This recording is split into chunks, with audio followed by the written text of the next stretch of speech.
Kalau kalian pernah dengar tentang hutan Aokigahara di Jepang, tempat yang katanya jadi hutan paling sunyi. Aku cuma mau bilang satu hal. Aku pernah masuk ke sana, dan waktu aku keluar, aku bukan sendirian lagi. Namaku Adit. Waktu itu aku liburan ke Jepang bareng dua temanku, Raka dan Dimas. Kami sengaja datang ke daerah dekat Gunung Fuji karena penasaran sama tempat yang terkenal di internet, Aokigahara. Hutan itu terkenal bukan karena pemandangannya, tapi karena kisah-kisah gelap yang melekat di sana. Orang Jepang bilang, kalau kamu masuk terlalu jauh, kamu bisa kehilangan arah dan kadang kehilangan diri sendiri. Tapi kami masih sok berani. Kami cuma mikir satu hal, konten. Kami bawa kamera kecil, senter, air minum dan peta. Waktu kami berdiri di pintu masuknya, aku ingat papan peringatan itu. Hidupmu berharga. Jika kamu merasa putus asa, cari bantuan. Bukan larangan masuk, tapi seperti peringatan terakhir. Begitu masuk, suasana langsung berubah. Udara dingin, pepohonan rapat, dan yang paling aneh, tidak ada suara burung, tidak ada serangga, sunyi banget. Sampai langkah kaki kami sendiri terdengar jelas. Raka bercanda, kayak masuk dunia lain. Ya, Dimas ketawa, tapi suaranya pelan, seolah dia juga nggak nyaman. Kami jalan mengikuti jalur kecil. Di kanan kiri, banyak tali dan pita merah terikat di pohon. Katanya, itu tanda orang-orang yang pernah masuk, biar mereka bisa kembali. Tapi aku merasa, tali-tali itu bukan buat keluar, tapi seperti buat menandai siapa yang udah pernah dipanggil. Sekitar 20 menit berjalan, aku lihat sesuatu di balik semak. Sepatu, satu pasang, masih rapi, kayak baru dilepas. Aku panggil Raka dan Dimas. Dimas langsung bilang, "Udah, jangan dilihat." Tapi Raka malah mendekat. Dan saat Raka menyingkirkan semak, aku melihat sesuatu yang bikin dadaku sesak. Ada kantong plastik hitam, dan di sebelahnya boneka kecil lusuh. Raka bilang, ini pasti properti orang buat nakut-nakutin. Aku mau percaya itu, tapi tiba-tiba kamera yang aku pegang mati sendiri. Padahal baterainya masih penuh. Aku coba nyalain lagi, tapi nggak bisa. Dan saat itu juga, aku dengar suara langkah kaki dari belakang. Kami bertiga langsung menoleh. Kosong, tapi langkahnya masih terdengar. Seperti ada yang jalan di antara pohon-pohon. Dimas berbisik, "Kita balik aja." Raka masih sok tenang. "Tunggu bentar, gue mau ambil video." Raka nyalain kamera HP-nya. Dan saat dia mulai merekam, HP-nya jatuh. Dia teriak kecil, "Astaga!" Aku tanya kenapa. Raka nunjuk layar.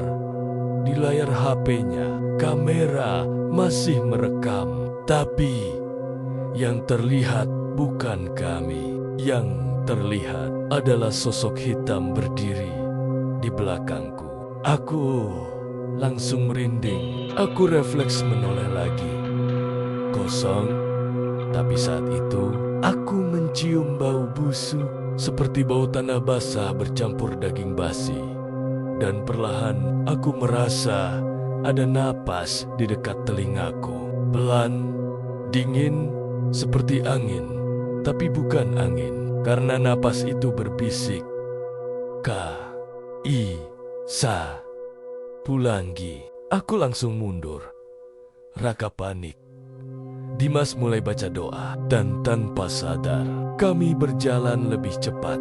Tapi anehnya, semakin cepat kami jalan, jalurnya semakin gelap. Senter kami berkedip-kedip, dan tiba-tiba Raka berhenti. Dia bilang pelan, "Gue dengar suara cewek." Aku dengar juga suara lirih, jauh, seperti orang nangis. Dimas bilang, "Jangan ikutin." Tapi Raka malah melangkah ke arah suara itu. Aku pegang bahunya. "Raka, jangan." Tapi Raka menepis. Matanya kosong, kayak dia nggak sadar. Aku dan Dimas tarik dia paksa. Dan saat itu, suara tangisan itu berubah. Bukan tangisan lagi, tapi tawa pelan. Tawa yang bikin kepala pusing. Dan tiba-tiba Dimas jatuh. Aku bantu angkat, tapi Dimas menunjuk ke tanah di bawah kaki kami. Ada bekas tapak kaki, bukan tapak sepatu, tapi tapak kaki manusia tanpa jari. Seperti kaki yang sudah rusak. Dimas gemetar. Ini bukan jalur yang tadi. Aku sadar kami sudah tersesat. Padahal kami cuma lurus. Kami coba balik arah, tapi setiap kami berputar, pepohonan terlihat sama semua. Dan tali-tali merah yang tadi jadi penanda, sekarang hilang. Yang ada cuma tali putih. Dan tali itu bergerak pelan, seperti digoyang sesuatu. Aku menelan ludah. Aku coba kuat, tapi tiba-tiba Raka berhenti lagi. Dia menatap lurus ke depan. Aku ikutin arah matanya. Di antara pohon ada seseorang berdiri, pakai pakaian putih, rambut panjang menutupi wajah. Diam, kami bertiga membeku. Dimas berbisik, "Itu orang atau..." Aku nggak bisa jawab karena sosok itu pelan-pelan mengangkat kepalanya. Dan dari balik rambutnya, aku melihat wajahnya. Wajah pucat, mulutnya sobek sampai pipi, dan matanya hitam kosong. Dia tersenyum. Lalu dia berkata pelan, "Tinggal..." Senter kami mati bersamaan. Gelap total.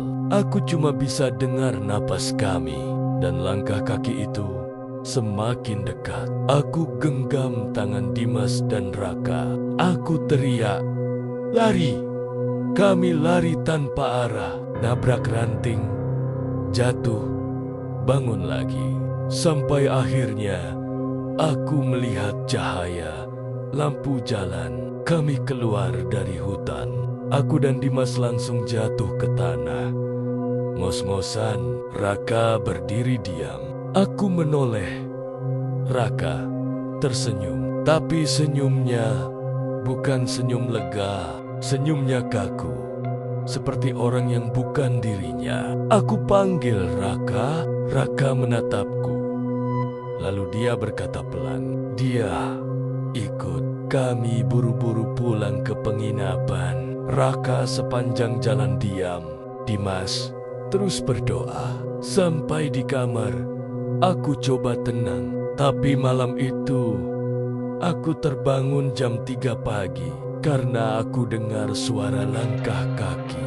Pelan, pelan. Seperti orang menyeret sesuatu. Aku lihat jam 3:03. Aku menoleh ke arah Raka yang tidur di kasur sebelah. Dan aku langsung membeku. Raka duduk. Matanya terbuka, menatap tembok. Dan mulutnya bergerak, seperti ngomong sendiri. Aku pelan mendekat. Aku dengar dia berbisik bahasa Jepang. Padahal Raka nggak bisa bahasa Jepang. Aku pegang bahunya.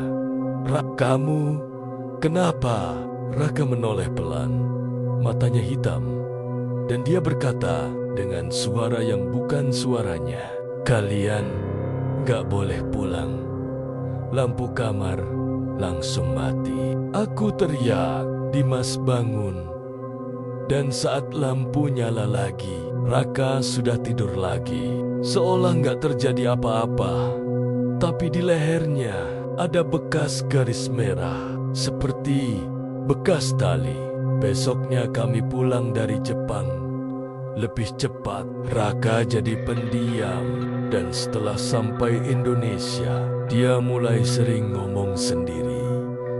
Kadang ketawa, kadang menangis. Sampai akhirnya dia menghilang.